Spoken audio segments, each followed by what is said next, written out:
Boa noite a todos. Nós hoje vamos encerrar, né, o estudo do livro Adolescência Normal, Enfoque Psicanalítico, com o capítulo 6. Então, esse capítulo ele vai tratar das questões do adolescente e o mundo atual. Quais são as dificuldades que o adolescente encontra na sociedade para se colocar, para se posicionar, né? Para cumprir a tarefa dele, que é da identidade, né? Como que ele é visto pela sociedade. Então, vou abrir aqui para vocês o material.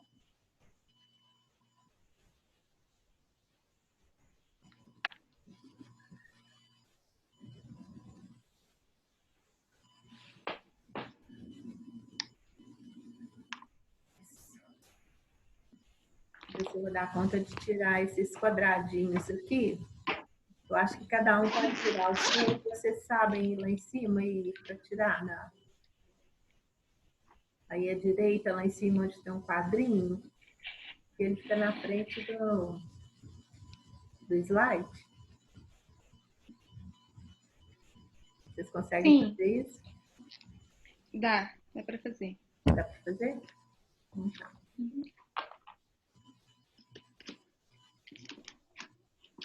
Então, o capítulo 6 ele vai ser o adolescente atual, né? A autora Arminda Berasturi.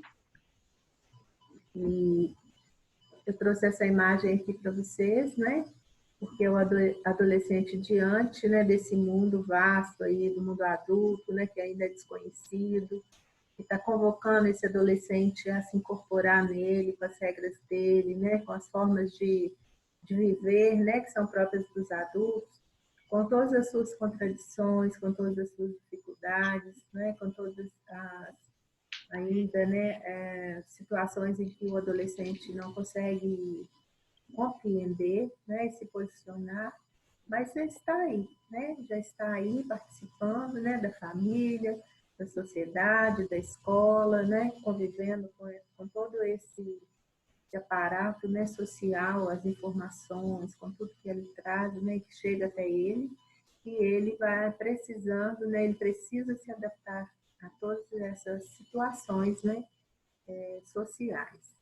Então, o enfoque bem da psicologia social aqui, né? Eu vou fazer a leitura com vocês, à medida que tiverem dúvidas, podem ir parando, tá? A partir do início do século, né? Do início do século passado, né, gente? Tem tanto tempo. A adolescência foi motivo de contínuos estudos que progrediram desde o considerar somente os problemas surgidos com o despertar da genitalidade até o estudo das estruturas do pensamento que localizam o jovem no mundo de valores do adulto. Então, a psicologia, a psiquiatria, a psicanálise, né, tentaram compreender e descrever o significado dessa crise do crescimento que é acompanhada de tanto sofrimento, de tanta contradição e de tanta confusão. A sociologia e a psicologia social lançaram luzes sobre o problema e permitiram vislumbrar a solução de alguns de seus problemas mais intrínsecos. Então, o objetivo desse estudo, né, é falar um pouco, né, do jovem em crescimento e dos problemas que eles encontram, né, na sociedade, avaliar o impacto que produz esse crescimento no ambiente adulto e na sociedade adulta. Porque assim como o adolescente também está impactado, né, com todo esse mundo vasto, né, adulto aí, os adultos também, né, isso causa uma consequência, causa um impacto, né, social. Discutir sobre os empecilhos que se opõem a este crescimento e as modificações que implica. Então, a gente vai ter esse foco, né, de estudo aqui e vamos ver lá. Então, para isso, a autora traz algumas questões que nós precisamos pensar, né? A primeira questão, quais são os motivos para que a sociedade não modifique as suas rígidas estruturas e se empenhe em mantê-las, mesmo quando o indivíduo muda, né?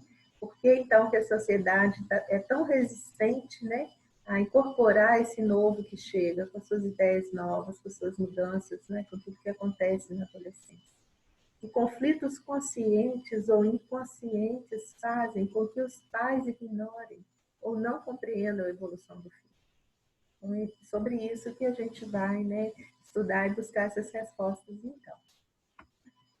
O problema mostra, sim, outra face escondida, até hoje, debaixo do disfarce da adolescência difícil. Né? A gente ouve muito dizer, né, da aborrecência, né? É a de uma sociedade difícil, incompreensível, hostil, inexorável, às vezes, frente à onda de crescimento lúcida e ativa, que lhe impõe a evidência de alguém que quer agir sobre o mundo e modificá-lo sobre a ação de suas próprias transformações. Então, o adolescente é tido como difícil, mas a sociedade ela é difícil, né? Para aceitar esse novo, né, essa expressão, né, da juventude que chega querendo se colocar, querendo encontrar um lugar. A tendência que caracteriza essa etapa é, do ponto de vista do indivíduo, a necessidade do jovem de começar a fazer parte do mundo adulto. E os conflitos que surgem têm a sua raiz nas dificuldades para ingressar nesse mundo e nas dificuldades do adulto para dar passagem a essa nova geração, que ele imporá uma revisão crítica de suas conquistas e do seu mundo de valores. Então, a gente pode até, né, pensar aí, então, nesse incômodo, né? Doutora, só um minutinho, por favor. É porque eu estou ouvindo muito baixinho vocês, gente.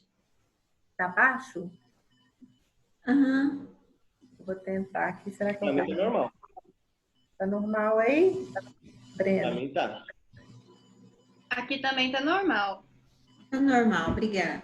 Para mim também. Ok. Então tá bom. Trouxe a... Quem chegou aqui agora?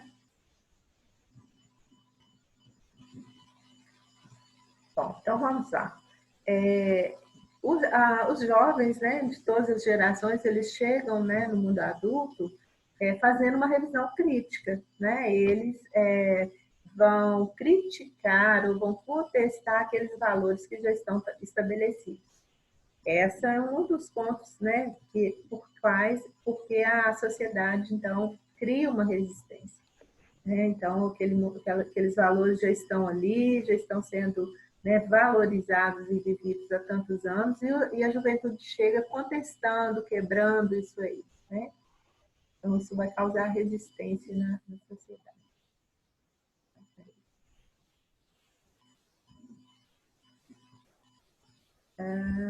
Tem um quadrinho aqui, Breno, você pode me ajudar a tirar? Please move this window.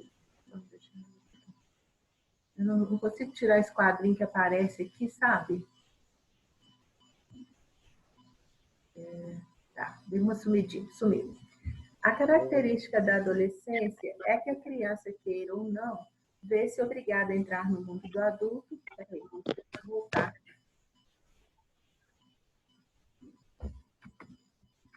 Aqui.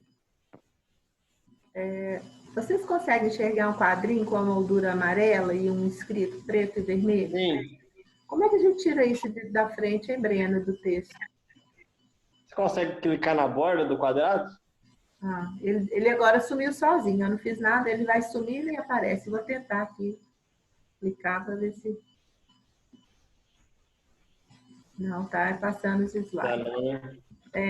E acaba que ele fica até na gravação. Eu estava vendo, né, uma gravação que eu fiz e ele estava também. Não sei como que tira isso, não. Dodora, tenta clicar e arrastar ele. Na hora que ele aparecer, você tenta clicar e arrastar ele. Ah, tá. Então, vamos. É tipo um jogo. Obrigada, viu? Adolescência. Do latim, né? Adolescência, ad, a, para, a.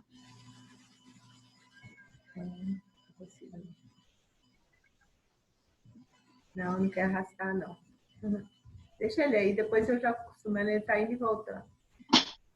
Olescere, forma incoativa de olere, ou seja, uma forma abrupta, assim, de uma vez, né, que acontece de crescer, né, de uma hora para outra, se a gente puder traduzir essa palavra incoativa. Significa a condição do processo de crescimento. Então, esse crescimento, as modificações do corpo, né, quando todas as crianças chegam na puberdade, que já tem a capacidade de gerar, impõe ao adolescente uma mudança de papel frente ao mundo exterior, e o mundo exterior exige que se ele não o assume. Ou seja, é necessário que ele assuma, né, uma postura mais adulta, porque ele já chegou nessa fase aqui, né, na puberdade, na adolescência. Essa exigência do mundo exterior, ela é vivida como uma invasão à sua própria personalidade. Ainda que ele não queira, e sobretudo o adolescente que muda de repente, é exigido como se fosse um adulto, e essa exigência do mundo exterior geralmente o conduz como uma defesa, a manter-se nas suas atitudes infantis. Então, é uma forma de defesa manter-se criança por mais tempo, mesmo porque ele não sabe ainda transitar nesse mundo adulto, ele não sabe quais as exigências, né, que a sociedade vai fazer para que ele possa corresponder. Então, é mais confortável, mais seguro, né, ele ficar no mundo e tomar e manter uma atitude infantil, mas tida como uma defesa. A característica da adolescência é que a criança, queira ou não, vê-se obrigada a entrar no mundo do adulto, e poderíamos dizer que primeiro entra através do crescimento do corpo, do desenvolvimento hormonal, né, das mudanças do seu corpo, para muito mais tarde através das suas capacidades e de seus afetos. O que aprendeu como criança em aprendizagem e adaptação social não lhe serve mais. O mundo externo e ele mesmo exige uma mudança em toda a sua personalidade. Frente a essa invasão, a primeira reação afetiva da criança é um refúgio em seu mundo interno. É como se ele quisesse reencontrar-se com os aspectos do seu passado para poder enfrentar o seu futuro. Aquilo que a gente já falou ali atrás, né, sobre as defesas e ficar na postura de não crescimento. Quando se afasta do mundo exterior e se refugia no mundo interno, é para estar seguro, porque em todo crescimento existe um impulso para o desconhecido e um temor ao desconhecido. Esse refúgio na infância deve-se não somente ao fato de que lhe custe fazer o luto da infância, mas que a própria infância é o que ele conhece. Espera aí que chegando mais um aqui. Eu admiti. Aline. Oi, Aline, seja bem-vinda.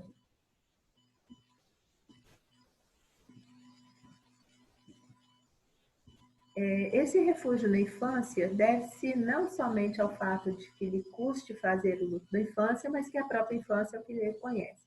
Então, além dele ter que se despedir, né, da infância, estar sofrendo por isso, né, estar passando, como a autora mesmo propõe aqui, né, um luto, né, pela perda da infância, né, do corpo infantil, dos pais infantis, né, da identidade infantil, né? Vamos pedir para desligar os microfones aí, por gentileza, pessoal. Quem chegou aí, né, possivelmente. Então, já está difícil para ele, né, despedir desse mundo e ainda entrar no mundo que ele desconhece, né, e talvez ele nem deseje tanto assim, né.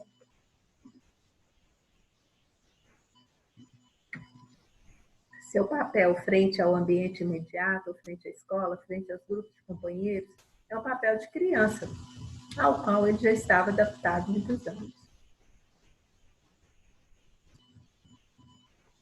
Só um minutinho, pessoal, minha garganta está coçando. Isso fica ótimo na gravação, né?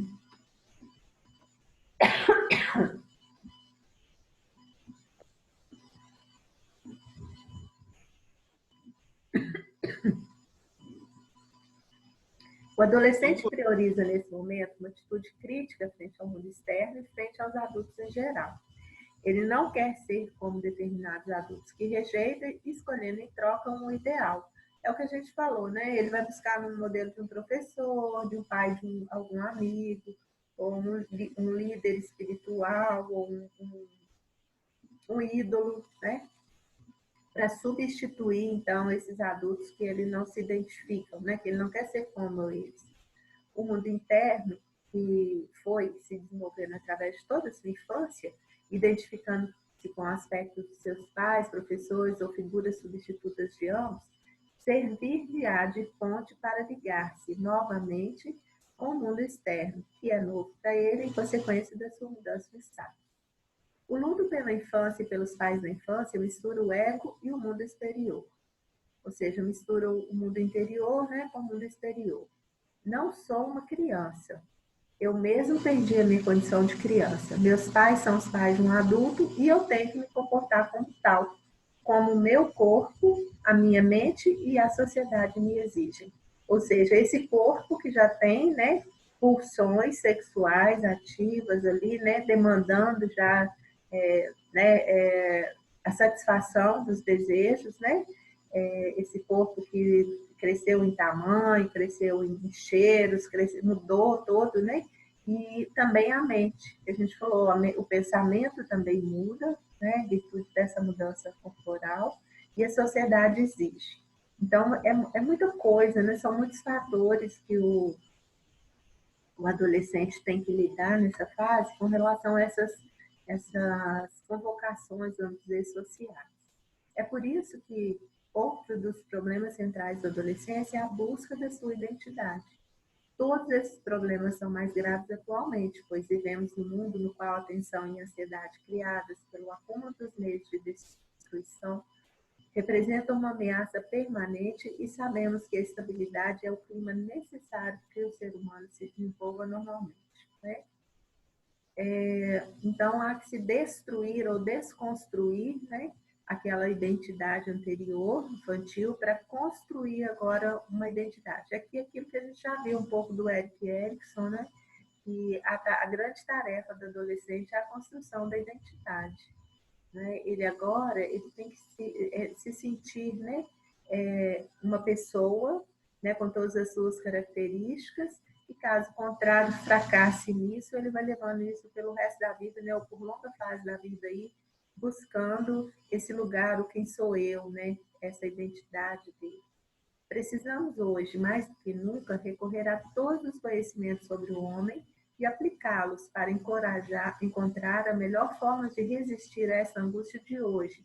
E ao reforçar o temor à morte, incrementa a que surge do próprio crescimento. Ou seja, a busca, né, pela juventude eterna, a busca pela conservação da saúde, tudo que a gente vê na sociedade, né, de evitar a angústia, até pelo envelhecimento mesmo, né, que a gente está envelhecendo. Isso tudo aí vem de uma forma assim, muito forte, né? Reforça também esse temor, né, que o adolescente sente pelo próprio crescimento dele.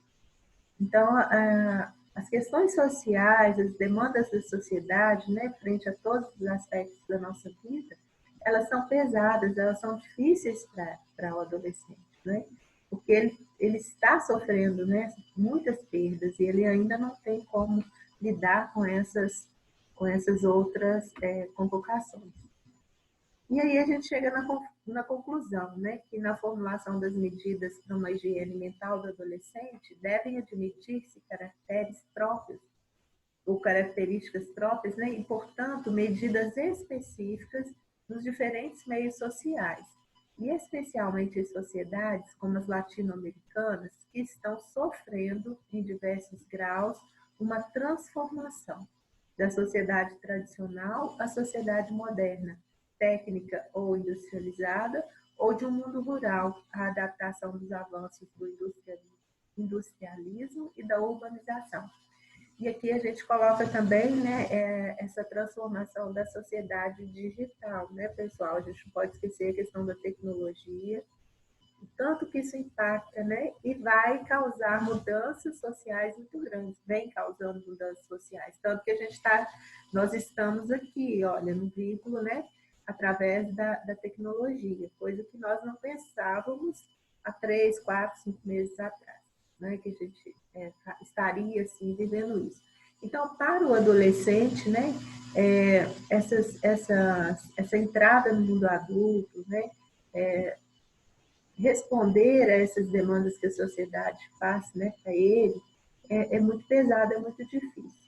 E nós, né, enquanto profissionais da saúde mental, né, da área social, da psicologia social, precisamos, então, buscar, né, caminhos, buscar meios de fazer com que essa passagem, né, para os nossos adolescentes, que eu diria até que agora, né, na nossa sociedade, agora depois de tantos anos, essas pesquisas foram escritas nos anos 80, né, do século passado, olha só, já tem bastante, já passaram aí vários anos, né? Apesar de que a gente observa também ainda, né, essa resistência, essa dificuldade do lugar do adolescente na sociedade, com falta de programas, né, que envolvam os adolescentes, a gente quase não vê isso muito. Então, apesar disso, a gente tem que buscar, né, caminhos para que essa transição seja rica, seja proveitosa, tanto para a sociedade quanto para o adolescente que chega. E a gente pode até discutir isso, eu queria ouvir a opinião de vocês, né?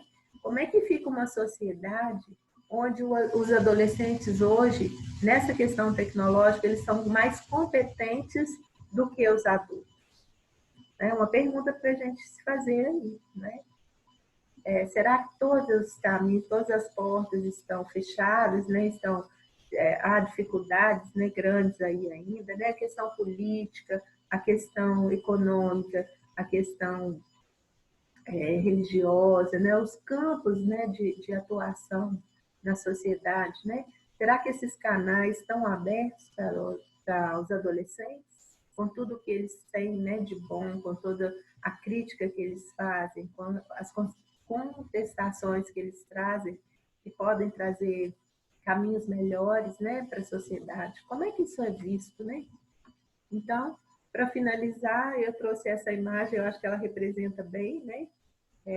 Os adolescentes, muita pressão,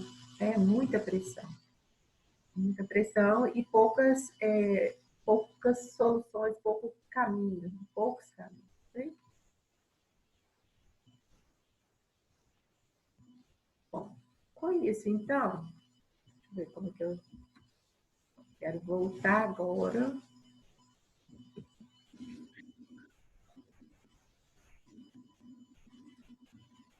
Voltando para cá.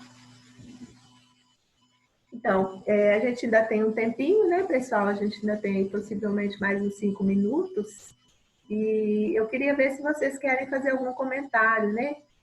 Sobre o livro todo. Ele trata, né, basicamente dessas questões muito, né, internas do adolescente, né, dos lutos que os adolescentes em 10 minutos, estão vivendo, as mudanças corporais, a mudança do pensamento.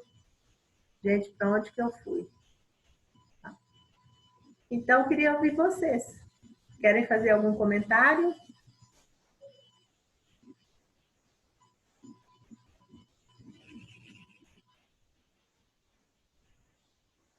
Acho que a Ruby está fazendo um comentário, mas já está com o microfone desativado. Ruby, desativa o seu som. Ai, gente! Agora ainda bem que vocês falaram, que senão eu já tinha falado metade do capítulo aqui já. Oi, Rúbia. O que eu estava falando é que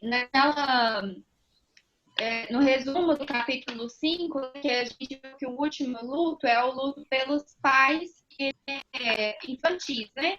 E aí lá ainda fala que o mais difícil da superação do adolescente nessa fase é porque esse luto é duplo. Porque os pais também sofrem esse luto. Verdade. E assim, pelo que a gente lê no livro, pelo que eu li também em outros lugares, a gente não vê muito assim a fundo a questão dos pais, né? É um pouco complicado porque às vezes, né, até tem uma parte não sei se no capítulo 3, que fala que se houvessem grupos sociais para isso, né, para orientar os pais sobre essa fase, que eles estão passando por essa fase, o que é essa fase, talvez os pais seriam diferentes e aceitariam mais essa fase. E que se grupos, né, como psicólogos existissem, iria ajudar bastante. Mas, infelizmente, a gente vê muito pouco isso. É verdade. E é um aspecto assim, tão inconsciente dos pais, né? Porque eles não têm essas aulas, eles não têm essa formação, eles não têm essa orientação, né? Então, é como que para eles ficasse só aquele incômodo, aquela dificuldade. Eles não sabem de onde vem, né? Porque eles enfrentam os filhos como os filhos os enfrentam. Então, e eles também não sabem porque eles estão agindo daquela forma com seus filhos. Né? Muitas vezes eles estão voltando às questões muito inconscientes, né? da infância deles, da adolescência deles, problema que eles tiveram, né? E há uma confusão aí. Então, seria muito bom, eu acho... Esse luto... Peraí, só um minutinho. Queria dar as boas-vindas para o Noah, que está aqui com a gente. Coisa mais linda, Breno. A coragem que Foi tá. muito prazer. Ei, cara do papai, gente. Coisa mais linda. Você está trazendo ele para as aulas. As bochechas só está crescendo. Muito bem. Está mais presente que eu. Isso aí. Quem está falando? Oh, gente, coisa mais linda. Não, eu ia falar que esse luto do pai também, né? Porque enquanto criança, o pai é o príncipe, a mãe é a princesa. E aí depois, na adolescência, são os rivais. É verdade. Deve ser muito difícil. Oi? Não sei se é só para mim, mas seu áudio está cortando. Vocês ouviram, gente, que eu falei? Deu para compreender, sabe, Maria Laura? Mas ele ficou falhando mesmo. Eu disse assim que enquanto criança, os pais, né, para a criança, quando elas ainda são crianças, a mãe é a princesa, né? O pai o príncipe. E aí depois, nessa fase da adolescência, já são quase que rivais, né? Isso, né? Pais. Pode falar. Por essa não compreensão, né? Aí fica os pais tentando compreender e os filhos também. E é um luto bem complicado mesmo. De ambas as partes, dois, né? Como vocês estão falando. Mais alguém, pessoal, quer fazer algum comentário? Essa parte da busca pela identidade que o livro fala, né, que é nessa troca, quando passa para a adolescência, é possível que o pai, na intenção ou inconscientemente, né, querendo que o filho continue sendo criança, né, ele bloqueia essa busca da identidade, né, forçando o filho a ser criança, alguma coisa nesse sentido? Acontece, né, Breno? Pode acontecer que sim, né? Mas, assim, eu penso que, e também cada caso, né? É cada caso, mas, assim, o crescimento, ele convoca, né? Ele convoca e a pessoa, o indivíduo, ele é sempre convocado a seguir em frente. Mesmo que o pai esteja, né, protegendo ele naquele lugar infantil, evitando com que esse filho cresça, de alguma forma ele tem contato com o mundo todo que é lá fora, que vai convocar, o professor vai convocar, né? Que ele tome posturas de um adulto, né? A sociedade vai convocar isso. Então, assim, não há como, né, atender esse desejo do pai integralmente, a não ser que seja já numa patologia, né? Seria já um aspecto patológico mesmo, né? Necessário até de tratamento. Mas há uma luta, né, pelo crescimento, isso é natural, isso é biológico. Eu já tenho paciente aí, Bruno. Ó, Breno. Desculpa, estou chamando. Ô, doutora. Oi. Assim, a gente vê algumas características em adultos, né? Adultos, como diz, maduros, com características atitudes tão infantis, assim. E nessa busca dessa identidade aí, durante essa transição, isso pode ser influenciado, assim, os adultos hoje com atitudes infantis? Sim, com certeza, né? Essa é a fase, a adolescência é a fase onde a tarefa maior é construção da identidade, né? E pode-se construir uma identidade infantil, né? E levar ela para frente, né? Por toda a vida, porque não conseguiu sair desses lutos, né? De deixar essa infância para trás por vários motivos, né? Por defesas de sofrimento, por questões familiares, várias questões aí que podem interferir nessa construção, né? mesmo a uma patologia mesmo, né? Lá a gente vê uma psicopatia, né? Onde o adolescente ele está fixado, né? Nos primeiros anos de vida, em alguns aspectos conflituosos que ele teve. Então, assim, ele não consegue sair disso, né? E não consegue criar uma identidade, vamos dizer, uma identidade normal, né? Vamos dizer, aquilo que a gente viu, né? Ele age muito, como se fosse uma criança, né? Agindo o tempo todo, e não constrói mesmo, né? Então, essa é a fase da construção da identidade. Eu vi, viu? Tudo bem? Não tem problema não, tá, Maria Laura? A gente está Dá tchau para o computador. Tudo bem, querido? Como que você se Me chama? deu um susto.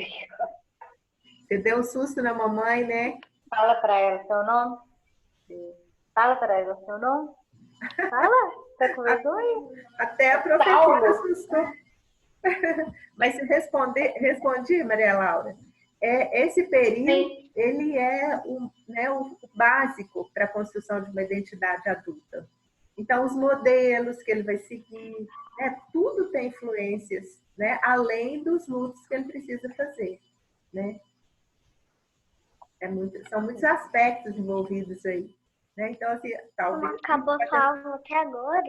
Talvez a gente pode até arriscar dizer, né, que é mais difícil, né, adquirir uma identidade adulta e é mais fácil, às vezes, ficar nessa questão mais infantil mesmo.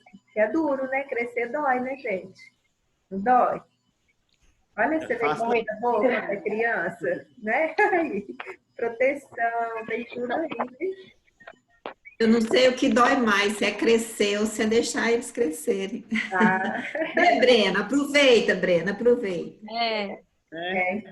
Enquanto pais e mães, né, que nós somos já de adolescentes, de adultos, né, de crianças, a gente vê que passa muito rápido e a gente também precisa viver os nossos lutos que implicam em nossas perdas, que são perdas muito difíceis, né?